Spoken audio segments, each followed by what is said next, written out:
नमस्कार दोस्तों, मेरा नाम है विमल सिंह। बालाजी स्टडी अड्डा में आपका स्वागत है। हिंदी और पर्यावरण अध्ययन के प्रैक्टिस सेटअप आपको सॉल्व करा रहे हैं। तो जस्ट इससे पहले हमने ईवीएस यानी कि पर्यावरण अध्ययन जो है उसके 30 प्रश्न देखे थे, जो कि आपको साइड में आई बटन में पिछला वाला वीडियो मिल जाएगा।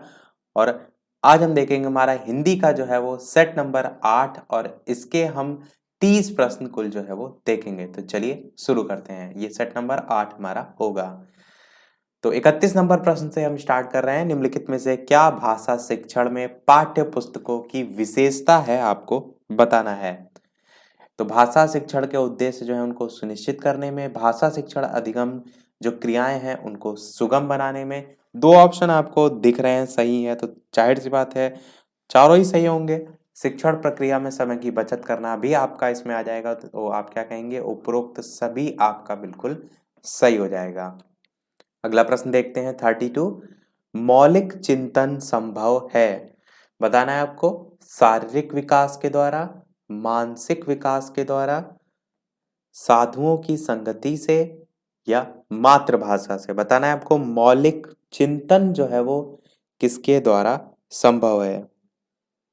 तो ऑप्शन 1 2 3 4 में से कौन सा सही होगा। बात करते हैं आंसर की, तो आप कहेंगे मातृभाषा के द्वारा जो है वो संभव है। मौलिक मतलब होता है नवीन, तो उसी के संदर्भ में यहाँ पर पूछा गया है। 33 प्रश्न कह रहा है उपचारात्मक शिक्षण का उद्देश्य है। इस टाइप के प्रश्न आपके सीटेट में पूछे जाते हैं और सीटेट की आपकी डेट ऑलरेडी आ चुकी है। तो बताना है उद्देश्य क्या है। छात्रों की त्रुटि का पता लगाना, छात्रों का जो पिछड़ापन है वो दूर करना, विषय के प्रति रुचि उत्पन्न करना, या छात्रों की प्रगति का ज्ञान प्राप्त करना। तो चार ऑप्शन में बताना है आपको कौन सा जो है वो सही होगा। तो बात करते हैं आंसर की। आपका ऑप्शन नंबर दूसरा, छात्रों का पिछड़ापन दूर करना, बिल्कुल जो है वो सही होगा। उपचारात्मक शिक्षण का उद्देश्य। 34 प्रश्न कह रहा है कि मधुशाला की रचना जो है वो किसने की। सोहन लाल द्विवेदी, हरिवंश राय बच्चन, जैनेन्द्र, या डॉक्टर राम कुमार वर्मा। चार ऑप्शन है। अच्छा प्रश्न है, बताना है आपको कौन सा सही होगा।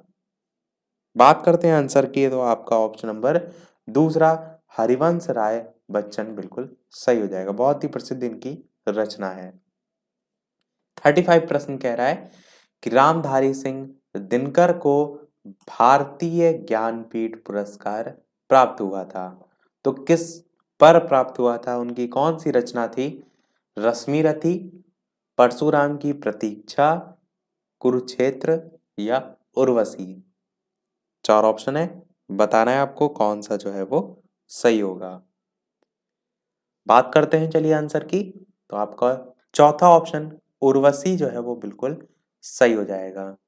रामधारी सिंह दिनकर को भारतीय ज्ञानपीठ पुरस्कार, सन भी आपको याद रखना है 1972 में, 1972 में ज्ञानपीठ पुरस्कार, 1959 में साहित्य अकादमी पुरस्कार, और 1959 में ही पद्म भूषण। तो ये तीन मेन जो है इनके पुरस्कार हैं जो आपको याद रखना है।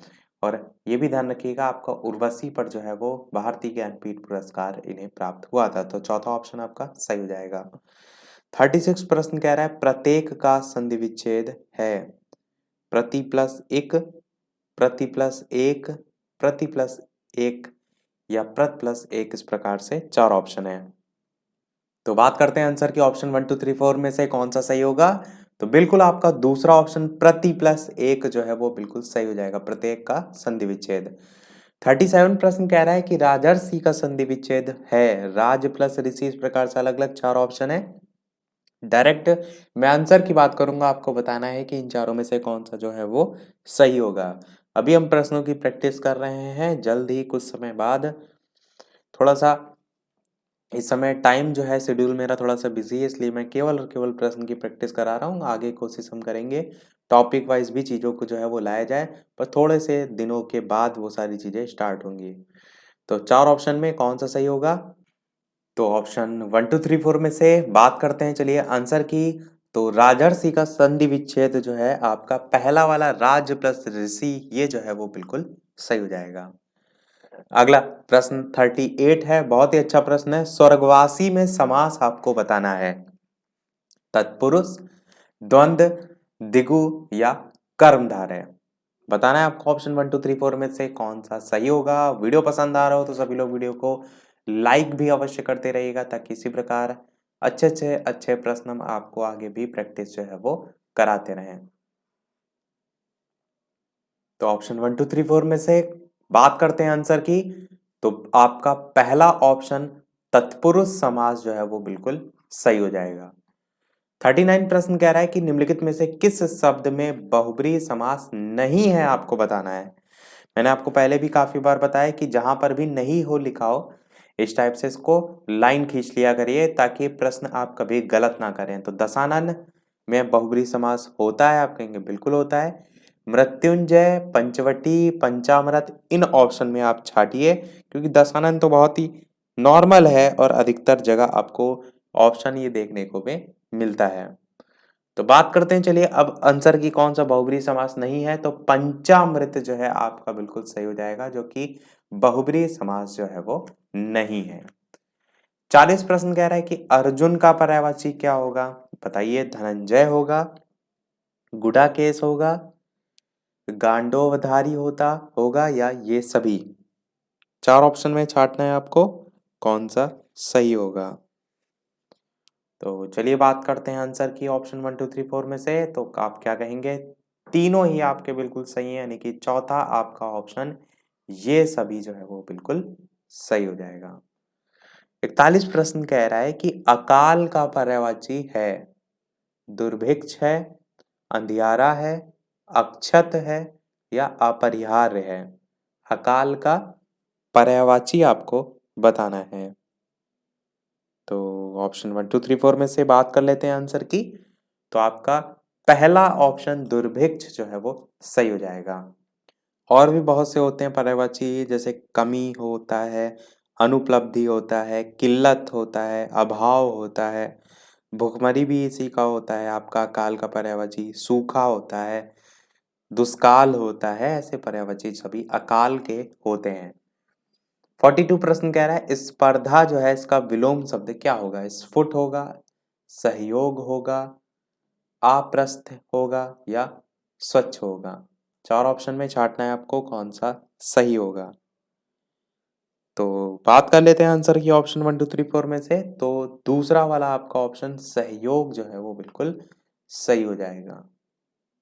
अगला प्रश्न 43 कह रहा है स्वीकृत का विलोम शब्द है। स्वीकृत होगा, अस्वीकृति होगा, अस्वीकृत होगा या स्वीकार होगा। तो पहला तो बिल्कुल नहीं होगा, विलोम पूछा गया हो उसको वैसे ही लिख दिया गया है। दूसरा वाला आपका ऑप्शन बिल्कुल सही हो जाएगा, अस्वीकृति जो है आपका हो जाएगा इसका स्वीकृत का विलोम। 44 प्रश्न आपका कह रहा है हितकर शब्द का विलोम शब्द आपको बताना है। हितैषी, अहितकर, हिंसक या विषाद। इस प्रकार से 4 ऑप्शन है, बताना है आपको कौन सा सही होगा। तो चलिए बात करते हैं आंसर की। तो आप क्या कहेंगे, ऑप्शन दूसरा वाला अहितकर स्पष्ट तौर पर आपको दिख रहा है, हितकर का विलोम होगा। 45 प्रश्न कह रहा है कि गोद लिया हुआ पुत्र क्या कहलाता है। दंपति, दत्तक, दत्तचित्त या त्याज्य। 4 ऑप्शन है, बताना है आपको कौन सा जो है वो सही होगा। बात करते हैं आंसर की। तो गोद लिया हुआ जो पुत्र है वो कहलाता है दत्तक पुत्र। दूसरा वाला आपका ऑप्शन बिल्कुल सही हो जाएगा। यदि आपको याद होगा तो लॉर्ड डलहौजी ने इसी को लेकर ही रोक लगाई थी, निषेध जिसको आप कह सकते हैं। दत्तक पुत्र वहीं पर ही शब्द आया था, यदि आपने पढ़ा होगा तो आप समझ गए होंगे। अगला प्रश्न देखते हैं 46 कि जिसके हृदय में ममता ना हो उसके लिए एक शब्द क्या होगा।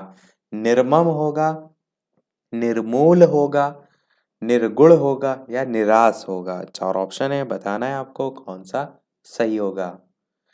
बात कर लेते हैं आंसर की ऑप्शन 1 2 3 4 में से। तो पहला ही ऑप्शन आपका निर्मम जो है वो बिल्कुल सही होगा, जिसके हृदय में ममता ना हो उसके लिए एक शब्द। 47 प्रश्न कह रहा है निम्नलिखित में से कौन सा शब्द तत्सम है? त्वरित, हाथी, आलस या खप्पर। 4 ऑप्शन है, बताना है आपको कौन सा जो है वो सही होगा। तो चलिए बात करते हैं आंसर की। तो इसमें आपका पहला ऑप्शन त्वरित जो है, ये वाला, जिसका विलोम मंद होता है, काफी बार पूछ लिया जाता है त्वरित का विलोम जो है वो क्या होता है, तो मंद होता है। तो ये आपका तत्सम शब्द है। प्रश्न में यही तो पूछा गया था कौन सा शब्द तत्सम है, तो त्वरित जो है वो तत्सम है। और त्वरित का तद्भव क्या होता है, तो तुरंत होता है। क्या होता है, तुरंत जो है इसका तद्भव रूप होता है। तो इसलिए आप क्या कहेंगे, त्वरित जो है वो तत्सम है। 48 प्रश्न है, अभिभावक में कौन से उपसर्ग का प्रयोग हुआ है? अप, अनु, अभि या अव। 4 ऑप्शन है, बताना है आपको कौन सा सही होगा। बात कर लेते हैं आंसर की। और तो आपका ऑप्शन तीसरा वाला अभी जो है वो बिल्कुल सही हो जाएगा। अभिभावक जो है उसमें अभी उपसर्ग जो है वो यूज हुआ है। 49 प्रश्न कह रहा है कि अध्ययन शब्द में उपसर्ग आपको बताना है। अ, अति, अधि या अप। 4 ऑप्शन में छांटना है आपको कौन सा सही होगा। बात कर लेते हैं आंसर की। तो बिल्कुल आपका ऑप्शन तीसरा अधि जो है वो बिल्कुल सही हो जाएगा। अध्ययन शब्द में उपसर्ग अधि उपसर्ग होता है, आ नहीं होता है। काफी लोग देखते हैं ना कि अध्ययन लिखा हुआ है तो आ छोटा है, तो ऐसा नहीं है, अधि उपसर्ग जो है वो होगा। 50 प्रश्न कह रहा है चिकना घड़ा होना मुहावरा किस अर्थ में प्रयोग किया जाता है? सुंदर होना, बदसूरत होना, किसी बात का प्रभाव ना हो, या जो बहुत संवेदनशील हो। इस प्रकार से 4 ऑप्शन है, बताना है आपको कौन सा सही होगा। तो बात कर लेते हैं आंसर की। चलिए ऑप्शन 1 2 3 4 में से तो आपका तीसरा वाला ऑप्शन किसी बात का प्रभाव ना हो, उसे हम कहते हैं चिकना घड़ा होना। जैसे हम किसी चीज को समझाएं और व्यक्ति ना समझ रहा हो तो हम उसको कह सकते हैं उसके ऊपर किसी बात का प्रभाव नहीं पड़ रहा है, यानी कि चिकना घड़ा होना। 51 प्रश्न कह रहा है चिराग तले अंधेरा होना का अर्थ जो है वो क्या है? दूसरों के दोष देखना, दूसरों की निंदा करना, अपना दोष खुद को ना दिखाई पड़ना या अंधेरा छाना। तो बताना है आपको इनमें से कौन सा सही होगा। बात करते हैं आंसर की। तो आपका ऑप्शन तीसरा वाला बिल्कुल सही हो जाएगा, यानी कि अपना दोष खुद को ना दिखाई पड़ना, यानी कि चिराग तले अंधेरा होना। 52 प्रश्न कह रहा है इन शब्दों में से सही वर्तनी वाला शब्द चुनिए। संभ्रांत 4 प्रकार से लिखा हुआ है, उसमें से आपको छांटना है। तो चलिए बात करते हैं आंसर की ऑप्शन 1 2 3 4 में। तो आपका ऑप्शन दूसरा संभ्रांत इस प्रकार से जो है वो लिखा जाएगा, ये आपका बिल्कुल जो है वो सही है। अगला प्रश्न 53 कह रहा है कि इन शब्दों में से सही वर्तनी बतानी है आपको। अनादृत 4 प्रकार से लिखा हुआ है, छांटना है आपको इनमें से कौन सा सही है। बात करते हैं आंसर की। तो पहला ही आपका ऑप्शन अनादृत बिल्कुल सही हो जाएगा, इस प्रकार से लिखा जाता है। 54 प्रश्न कह रहा है शांत रस का स्थायी भाव क्या है? शोक है, निर्वेद है, विस्मय है या वत्सलता है। तो बात करते हैं आंसर की ऑप्शन 1 2 3 4 में। तो आपका ऑप्शन दूसरा वाला यानी कि निर्वेद जो है वो बिल्कुल सही हो जाएगा। शांत रस का स्थायी भाव निर्वेद जो है वो होता है। 55 प्रश्न कह रहा है आपका कि निम्नलिखित में से कौन सा वर्णिक छंद है? इंद्रवज्रा, सवैया, कवित्त या सभी। इस टाइप से प्रश्न मैंने पहले भी कराया आपको। तो 4 ऑप्शन में बात करते हैं आंसर की कौन सा सही होगा। तो आप कहेंगे ये सभी जो है आपका बिल्कुल सही हो जाएगा। अगला प्रश्न कौन सा छंद 22 से 26 वर्ण और 4 चरणों वाला है? दोहा, सोरठा, सवैया या कवित्त। अच्छा प्रश्न है, बताना है आपको कौन सा सही होगा। प्रश्न में आपसे कह रहा है कि कौन सा छंद 22 से 26 वर्ण और 4 चरणों वाला है। बात करते हैं आंसर की। तो आपका तीसरा ऑप्शन सवैया जो है वो बिल्कुल सही हो जाएगा। 57 प्रश्न कह रहा है कि निम्नलिखित पद्य में कौन सा अलंकार है? पट पीत मानहु तड़ित रुचि सुचि नौमी जनक सुतावरम। बताना है आपको अतिशयोक्ति है, यमक है, रूपक है या उपमा है। तो बात कर लेते हैं आंसर की ऑप्शन 1 2 3 4 में से। तो आपका ऑप्शन चौथा वाला यानी कि उपमा जो है वो बिल्कुल यहाँ पर सही हो जाएगा। 58 प्रश्न कह रहा है इनमें से किस शब्द का विलोम अगम है? दुर्गम, सुगम, दुर्जेय या अजेय। तो विलोम बताना है किस शब्द का आपका अगम जो है वो होता है। बात करते हैं आंसर की। तो आपका ऑप्शन दूसरा वाला सुगम जो है वो बिल्कुल सही हो जाएगा। सुगम का विलोम क्या होता है? अगम होता है। यही आपका हो जाएगा। और सुगम का विलोम जो है आपका अगम तो होता ही, साथ में दुर्गम भी होता है। तो ये दोनों एक दूसरे के अपोजिट होते हैं। हो सकता है अगम ना देखने को मिले, दुर्गम देखने को मिले, ये भी ध्यान रखिएगा। अगला और इस वीडियो का लास्ट प्रश्न देखते हैं, इसके बाद एक प्रश्न हम आपसे पूछेंगे। और वीडियो अभी तक आपने लाइक ना किया हो तो सभी लोग वीडियो को लाइक भी अवश्य कर दीजिएगा, ताकि मुझे भी मोटिवेशन मिलता रहे। इसी प्रकार अच्छे से अच्छे प्रश्न मैं आपको आगे भी कराता रहूं। चैनल पर नए हो तो सब्सक्राइब करके भी अवश्य जुड़ जाइएगा, ताकि आगे आने वाला कोई वीडियो आपसे मिस बिल्कुल भी ना हो। टेलीग्राम चैनल से नहीं जुड़े हैं तो वीडियो के डिस्क्रिप्शन में आपको टेलीग्राम चैनल की लिंक मिल जाएगी, या टेलीग्राम पर बालाजी स्टडी अड्डा सर्च करके लोगो भी लगा हुआ है, उसको मैच करके वहां पर आप ऐड हो सकते हैं। प्रश्न देखते हैं हमारा लास्ट 59। अक्षत किसका विलोम शब्द है? अक्षय, विक्षत, संरक्षित या शाश्वत। 4 ऑप्शन है, इस प्रकार से बताना है आपको कौन सा सही होगा।